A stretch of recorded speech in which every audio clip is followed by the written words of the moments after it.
When you silence yourself, you silence your power. Every time you hold back, you reinforce the belief that your voice doesn't matter, that you don't matter. Welcome to Intuition Unlocked, the podcast empowering empathic women who feel misunderstood, overwhelmed, or disconnected from their intuition, begin to trust their sensitivities, find inner clarity, and show up with embodied, unstoppable confidence in their daily lives. I am your host, Olivia Ashley, an empath and intuitive, and I am so happy you're here. What if the voice you're searching for isn't lost, but simply buried under years of conditioning, fears, and closing the door on your true self? Welcome to Intuition Unlocked. I'm your host, Olivia Ashley, and today we're diving into the power of reclaiming your voice. You've probably felt it.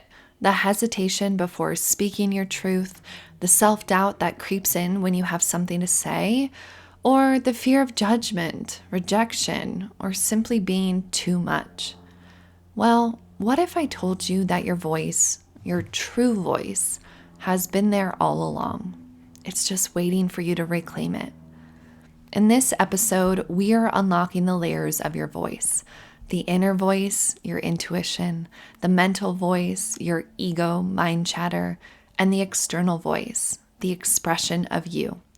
We'll explore how these voices interact, how to clear the blocks standing in your way, and how to step into your full authenticity so you can use your voice with confidence, alignment, and power, that truth, to manifest the life you truly desire. Your voice is more than just words. It's energy. It carries frequency, power, intention. And to understand how to reclaim it, let's break it down into the 3 layers I see it as. First, the inner voice, your intuition. This is the quiet knowing within you. It's a voice that speaks through gut feelings, nudges, your clairs, and is your deep inner wisdom. This voice is often subtle, yet offers clarity and guidance when we learn to listen. Unlike the mind, it doesn't operate from emotion, logic, or fear. Instead, it emerges from a deep connection to our higher self, our heart, our own inner compass, which guides us toward more alignment and truth. It protects us, it supports us, it's giving us information through this sixth sense that we are obviously perceiving on some level, but often not noticing. The second voice is your mental voice. This is the ego or the mind chatter. This is the moment-to-moment thoughts running through your mind, usually shaped by programming, fears, maybe past experiences.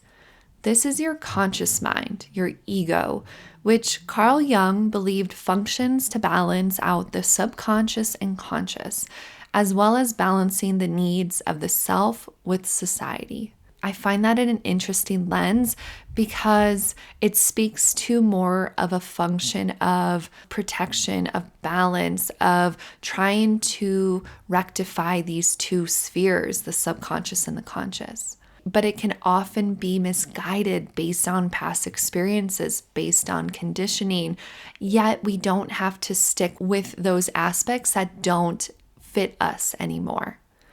This voice is often loud, analytical, reactive. It's often highly emotional. It questions, doubts, and sometimes even overwhelms us with its endless chatter. While it serves a purpose in keeping us safe and functioning, it can also drown out your intuitive voice and then keep us stuck if we are stuck in fears or limiting beliefs, or the paradigm that we are operating in is quite limited or negative. Maybe you have a really beautiful paradigm and it's positive and it's in expansive beliefs and supportive. It's not to say that you have to be in that negative space, but I find from experience, we often all come with baggage, with that stuff that just sits and holds us back from really stepping into our authentic power. So no matter where you are in the spectrum, you can always check in and notice. The third voice is the external voice, the expression of you. This is how you show up in the world. It's through your spoken words, creativity, body language, and how you claim space. It goes beyond the voice, it's the presence. Yet your voice is a very specific aspect of expressing that inner self, your mental self, and the you that's within. I see this voice as the bridge between the internal world and the outer world. It is how you communicate your truth. It's how you set boundaries, make an impact, build relationships. It's how people see you. It's through your expressive voice is what the outer world uses to describe you as. And when this voice is suppressed or maybe blocked in your throat chakra, it can manifest as people pleasing, fear of speaking up, or being blocked creatively, like you just don't even know where to start. But when empowered, it becomes a tool of authenticity, leadership, and manifestation. So when these voices are in harmony, you can feel confident, aligned, and at peace because you're settled in yourself. You understand the balance that is there and the role that each of these voices play. When they're out of sync, though, that's when fear clouds your inner knowing, or when conditioning silences your outer expression, and you feel stuck, unheard, and even disconnected from yourself. I've been there. I know how that feels. It feels very constrictive and limiting.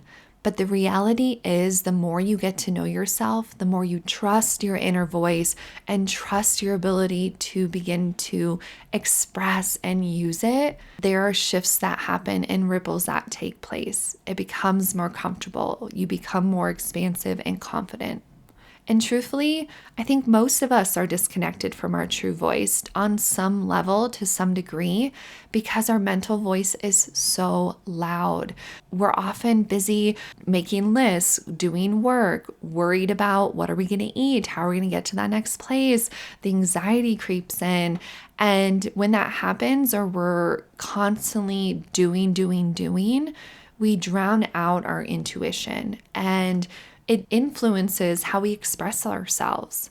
And then maybe we just want to escape or not show up because we're tired and we don't really actually know who we are under the layers of doing. So that's okay. We can understand the role that plays, what that allows us to do, create, and be. And yet, at its core, we should always be checking in and see if the way we're operating is dampening our expression, our happiness, our ability to be authentically us, or if it's adding and giving support and guidance and a perspective, a paradigm that actually allows for us to feel easeful. Like we can slow down, we can still get the things done we need to, but we can do it with more authenticity and wellness at its core. And our voice is at the crux of all of this. Reclaiming your voice means aligning all three of these voices. So ask yourself, when I express myself, am I speaking from my intuition, from my expression, or from fear? Let's talk about why we may be silencing ourselves.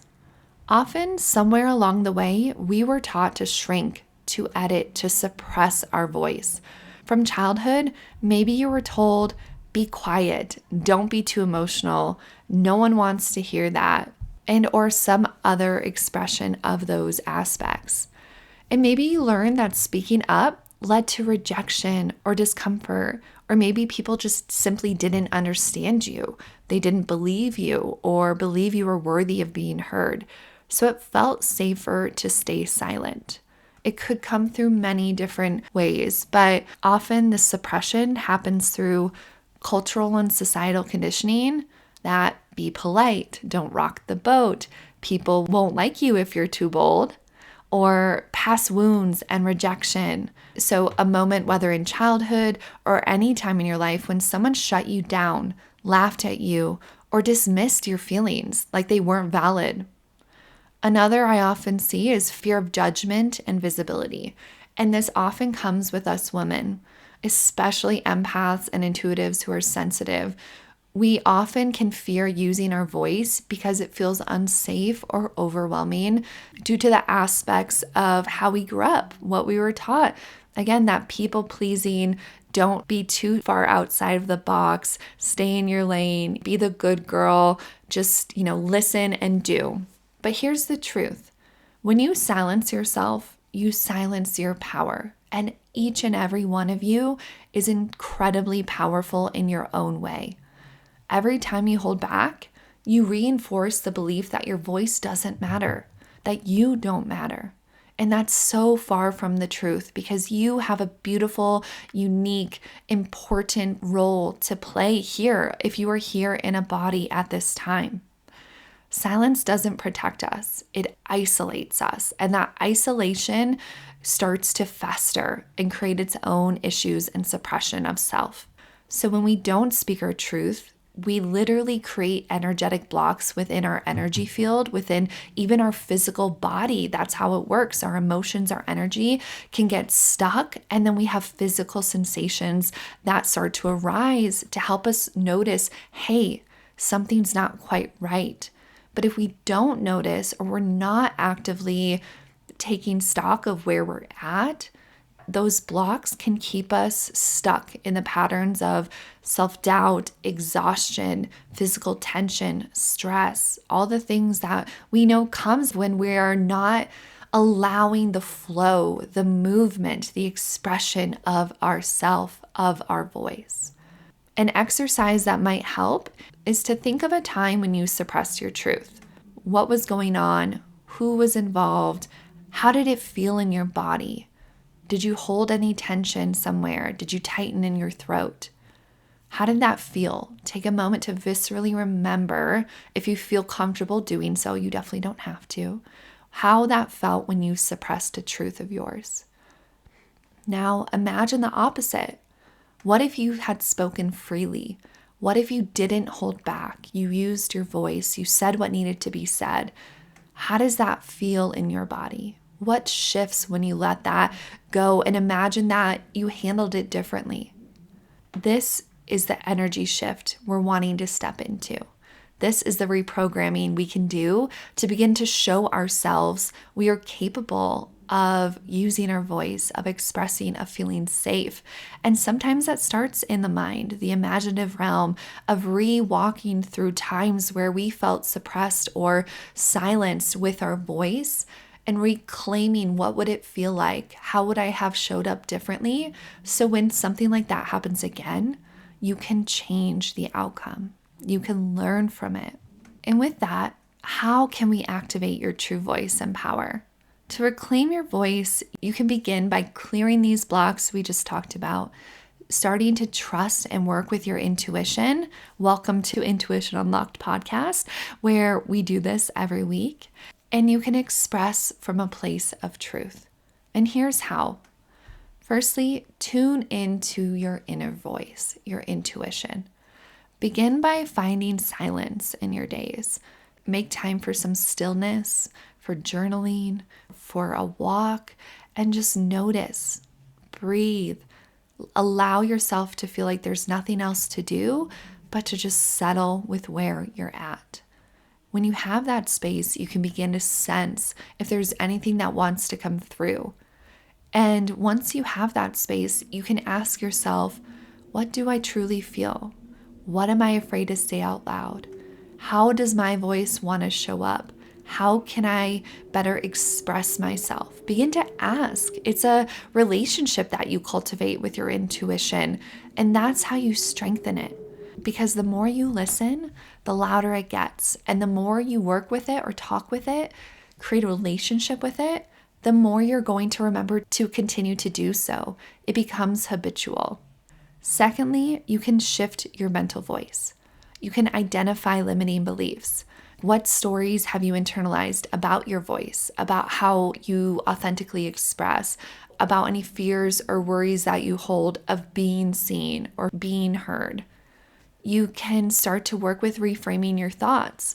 noticing your inner critic when it rears its head.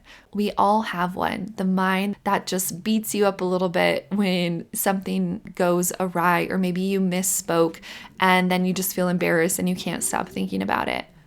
Instead of getting stuck in that inner critic, can you label that voice that comes up? And truly it's to protect you, right? It wants to learn, it wants to help you understand and make better outcomes. You can also bring forward an inner best friend. You would never talk to your friend the way your inner critic talks to you. So can you welcome in this best friend that's gonna pop in, and when it hears that critic go, I hear you, but actually it's okay. Let's rethink this.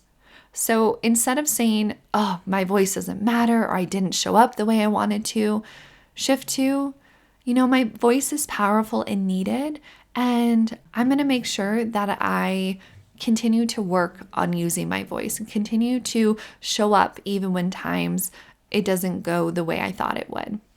And you can also work to release the fear. You can use breath work, tapping, Reiki, somatic therapy. There's endless amounts of things you can do to help begin to release those stuck emotions, the blocks, the fears, the emotions you've suppressed. And this is a journey and it takes time. So go slow, allow things to bubble up and work with them. Do so with someone who can help you, a practitioner, a therapist, if you need that support. And thirdly, you can embody your external voice. You can speak from your core, literally. Feel your words resonate from deep within, not just your throat. Be embodied in who you are in all times. You can use sound to begin to activate your throat chakra, to begin shifting your energy. You can use singing bowls or tuning forks to just help shift the frequency. Humming, chanting, singing are all great ways that you can use sound to begin to activate and utilize your voice more without having really thought behind it. You can also begin to take up authentic space, whether through words, movement, creative expression.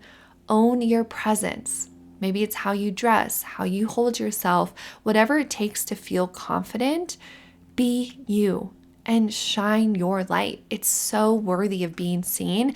And know what that does? It not only gives you permission to do so, it gives everyone else permission to do it as themselves as well.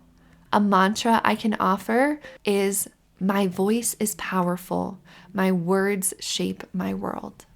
The last piece I want to talk on today is about how your voice is a manifestation tool. I think we've all heard about manifestation at this point, and I really see that your voice isn't just about communication, but it's a tool for creation, just the way your thoughts are. It's all connected. What you think, what you say, what you affirm shapes your reality, and that is manifestation. Manifestation begins with your voice. That is what brings it forward, whether you're writing, whether you're saying it out loud, saying it in your mind. And here are things you can do with each of the three voices to help your manifestations to come through and really focus them in the ways you want to see it. Firstly, your inner voice, your intuition, manifests clarity. Trust it and it will guide you toward aligned action. Secondly, your mental voice, your thoughts, manifests focus. It shapes your belief and choices. So the focus here is to befriend it, not vilify it. Notice the inner critic, your stress, your fear-based thoughts that take up space. And when you can, clear it of doubt. Help align it with your intention, with emotions that are more positive or at least neutral in frequency, and then take action with confidence. Lastly, your external voice, the words and actions, manifests reality. When you speak your truth, you bring it into form. Your voice and your actions send ripples into the universe, calling in opportunities or pushing them away. So if you want something, but your inner and mental voices are filled with doubt, then the energy is misaligned and things are going to be hard. You're going to be hitting roadblock after roadblock or just feeling like you can't quite figure it out. But that's okay because you can do something about it.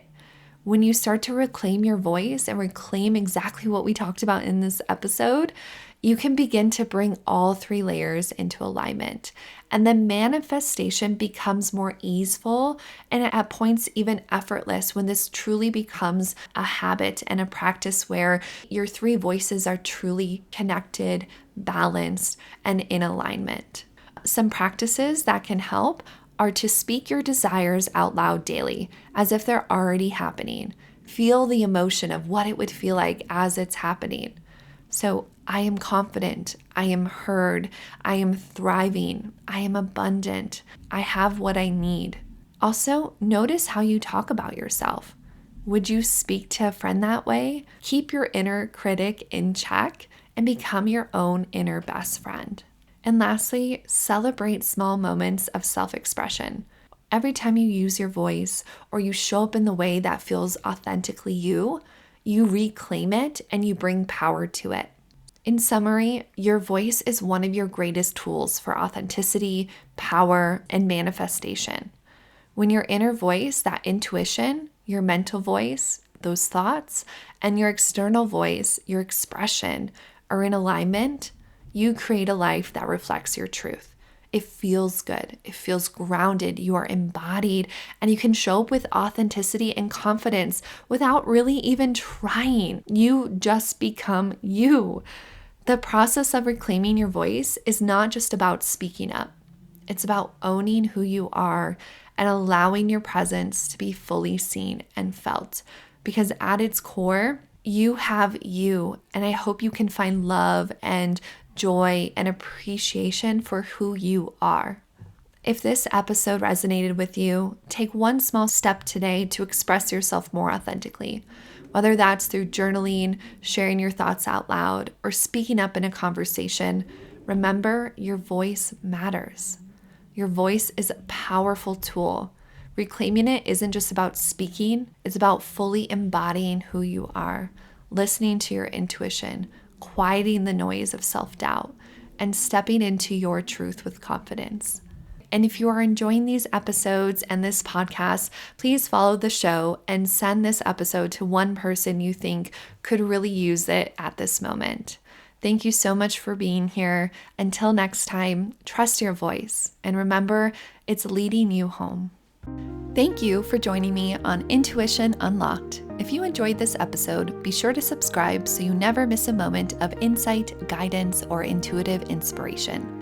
To dive deeper into our community and get access to exclusive content, head to my website at www.olivia-ashley.com and subscribe to my newsletter. You can also connect with me on Instagram at wildlyolivia for daily inspiration and updates. Remember, your intuition is your superpower. Trust it, nurture it, and let it guide you. Until next time, I'm Olivia Ashley, and I can't wait to connect with you again.